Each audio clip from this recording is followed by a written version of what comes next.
No time left for you. On my way to better things, I'll find myself some wings. Ah, there you are. I'm Dr. Chris Zimmer. I thought you left without me. Speaking of the second moon, I wanted to add a few things to the last video here. And I wanted to talk about this because, well, it's been in the news. There's an approximately 33-foot in diameter object, which appears to be a second moon orbiting the moon, and it could be a representation of Jesus, since his death and resurrection took place when he was age 33, and it does look kind of like that. It looks kind of like a representation of Jesus orbiting the earth and collecting us, and this is what it would appear to be on October 3rd, 2024. And also, I thought the name was interesting, 2024 PT5, and we're looking for the fifth moed to be fulfilled on that day. So I wanted to go back to this partial lunar eclipse that happened on September 17th at 1948, and because I've got a little bit more information. And this, of course, 1948 was the year Israel was reborn, and the obscuration was 3.5%, or in other words, the shadow on the moon. And that could be representative of Israel going into the first half of the tribulation, 3.5 years.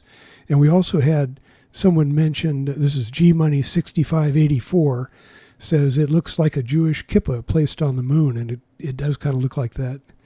So keeping this in mind, and I want to just put up there a few slides to get some times and dates in place before I draw some conclusions. So if we go back to September 23rd, which is the same date as the Revelation 12 sign back in 1933, this would be exactly 84 years before the Revelation 12 sign, and it looks like we're getting a little bit of a setup for that. And we have the Jupiter and Mercury in Virgo, and this is a partial Revelation 12 sign. Not all the aspects are here, but some of them are. We have the sun is right by Virgo, so she's clothed in the sun, and the moon is definitely under her feet. But we also have Jupiter and Mercury together. They're the only other objects that appear to have moved into Virgo at that time. So we have Mercury represents a message along with Jupiter. So this seems to be saying something is going to happen with Virgo and Jupiter. And of course, 84 years in the future, we have the Revelation 12 sign. So this occurs at 8:53:23 a.m. IDT. And then this is, of course, the full Revelation 12 sign on 9/23/2017 at a time of 8:53:23 p.m. And I want to give you 2 times and zoom in and show you that this is probably the better time. Let's zoom into the feet of the Revelation 12 sign of Virgo. And if we draw a line through, you can see that the moon is kind of divided on that line. So we don't have the moon completely under her feet at a time of 1948. So you could say technically that the moon is under her feet at that point. But I think a better representation would probably be at 20:53:23. That's 8:53 p.m. IDT. You can see the moon is completely past a line drawn directly through both feet of Virgo. So technically the moon is under her feet at this point. Okay, keeping that in mind, let's start to draw some conclusions. Israel is reborn in 1948, and 4884, of course, means Sinarpazo in the Strong's Concordance, and I'll show you a connection between that and Israel. And then also, we found in the last video, 555 plus 5 gives us a total day count of 560 days from Nisan 1 last year to Feast of Trumpets this year on 10/3. Okay, so a little background. The Israeli Declaration of Independence, or the declaration which established the State of Israel, was proclaimed on the 14th of May 1948 by David Ben-Gurion. He was the head of the World Zionist Organization, and it declared the establishment of a Jewish state in Eretz Israel to be known as the State of Israel, which would actually come into effect on termination of the British Mandate, and that was for Palestine at midnight that day. So technically, it did not become effective until the 15th of May. So we've got proclamation on 14th of May, but we don't have it coming into effect until May 15th. So 14 and 15, of course, are the numbers of deliverance and rest. And we saw that theme in the last Great American Eclipse as it went across a number of cities in different states in the U.S. And we drew a conclusion to the, the land of milk and honey. And we went back and looked at some verses in the Old Testament where 14 and 15 look like they are, zeroed in on or underlined as deliverance and rest when that happens. Deliverance being the rapture, of course. Okay, so let's look at that date. 15th of May can be written 15-5. We can expand out the 15 to 5 plus 5 plus 5, and then another 5, and this implies 555 plus 5. So I think this is the origin of that day count, the 555 plus 5 that we saw in two different signs within the 84-week timeline, and I explored that in the last video. So I think this is the origin. This is where the 555 plus 5 comes from. We also have a 48 that comes from this, since we have the year 1948. So we've got the precursor to the 4884, or Sinharpazo. So let's start looking at some day counts. If we go from 9/23/1933, that we just looked at the configuration with Jupiter and Mercury as the messenger, and of course this is the death resurrection of Jesus at age 33, and we count from there to the Revelation 12 sign, it's exactly 84 years. So we can concatenate that 48 from Israel to the 84, and we get Sinharpazo. Also, Nisan 1 last year to 10/31 this year is the full length of the 84-week timeline, and that is 84 weeks. And then, interestingly, if we count from July 1st in 2017, that was 7/1 to the Revelation 12 sign. That, again, is exactly 84 days. And then if we incorporate the times, if we go from September 23rd, 2017, at that time that I just showed you in Stellarium, 2053-23 to 10/3 at 8:53-23 in the morning, right? The time that I've backed out of a whole bunch of different sources, including Scripture, as being the time of the rapture. Then we get 84 months, 9 days, and 22 hours. Interestingly, this not only is this 84 months, but we have a different animal here. We have three instances of 84 direct, just like we had 3 instances of 5 direct. And then we have a different animal, 84 months, 9 days, and 22 hours, which is that extra, just like the extra 5, it's an extra 84. So this kind of tells us the format. But those 9 days and 22 hours, it just so happens that 9/22 was the date of the, the conjunction between Nishimura and John Galovich on September 22nd last year.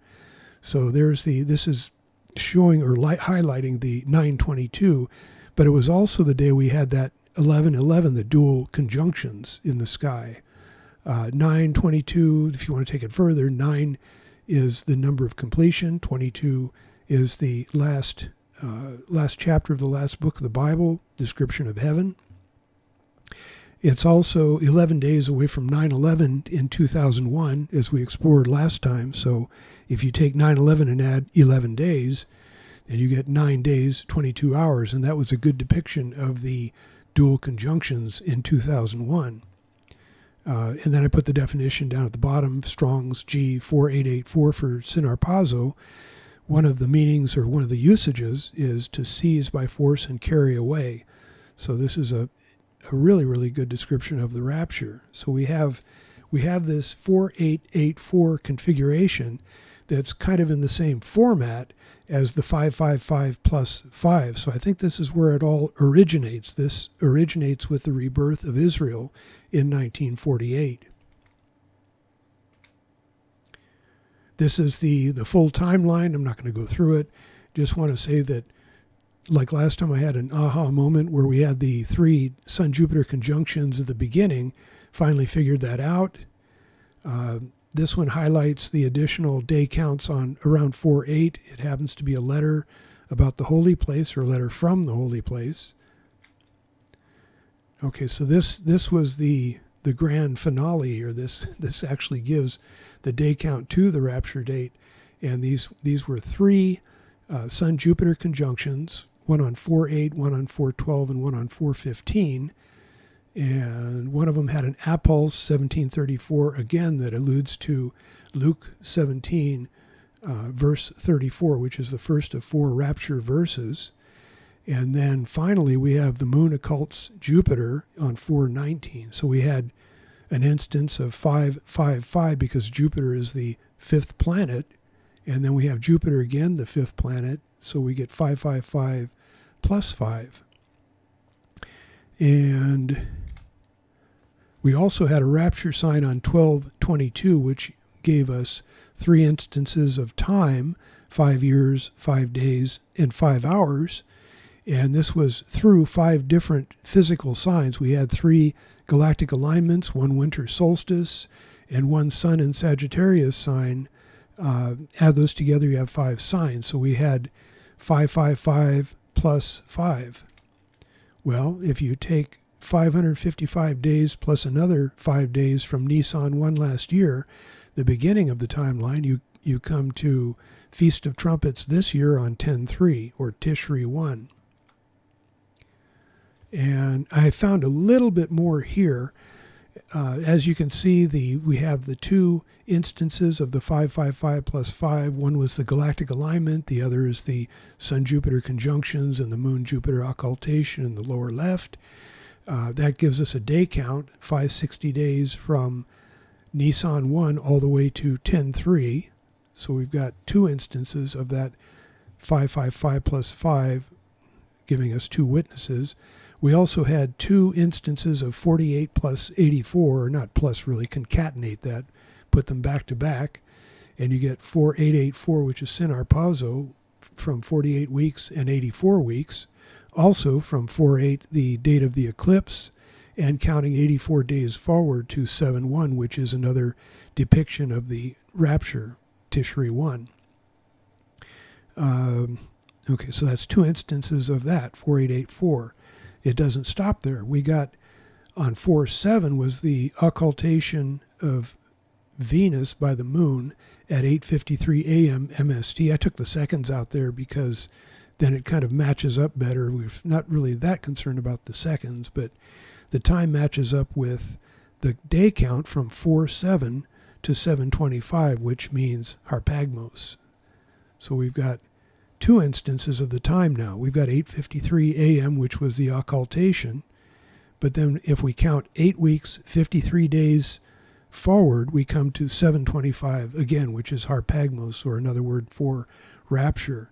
And then I threw in the day count from 4/8 to 7:25, which is 15 weeks, 3 days, which looks very much like the 153 big fish. So we've got a sort of a dual continuity there with the time and the meaning of the 153 big fish, and tie into Harpagmos, or rapture.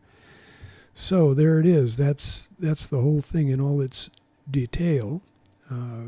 With the 2 witnesses for each, 2 witnesses for the day count, 2 witnesses for what is actually going to happen, Synarpazo, and then 2 instances or 2 witnesses of the time. And that's Rapture 10:3. Okay, and then I think the last time I also showed this was 11:11 in the sky. We actually saw this last year, 9/22/1734, and this is it also happens, this dual set of conjunctions which look like 11:11 in the sky, at the same time as Nishimura and Jangalovich, the conjunction, which is taking place right by the side of Virgo. You can see where the arrow points and says inset, and then it shows you a close-up of what's going on in the inset. And this is exactly 22 years in the future from that 2001 dual set of conjunctions. And then closing of the timeline, this kind of follows that. We have two sets of back-to-back dates, 4-7-4-8, and then 10-2 and 10-3, which look like an 11-11, kind of following what was going on in the sky. And it turns out that the 4-7 gave us the time, 4-8 gave us a letter about or from the holy place, and then 10-2, right before the Feast of Trumpets, Tishri 1, gives us an eclipse, which finishes out the set of three solar eclipses over America and gives us a silver trumpet. And there are two witnesses for that too. I'll show you that in just a moment.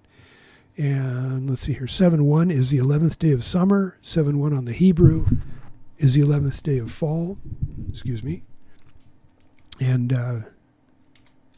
this gives us reverse order because we're in the end times now. So we get the hour first, which was 8:53 a.m., and then the day, which is 7-1 on Feast of Trumpets. And here's what I was just speaking about. I'm not going to go over in detail. I've already done this before, but we get from the last of the three Great American eclipses and this October 2nd eclipse that's about to happen, we get this, what looks kind of like a silver trumpet or a trumpet.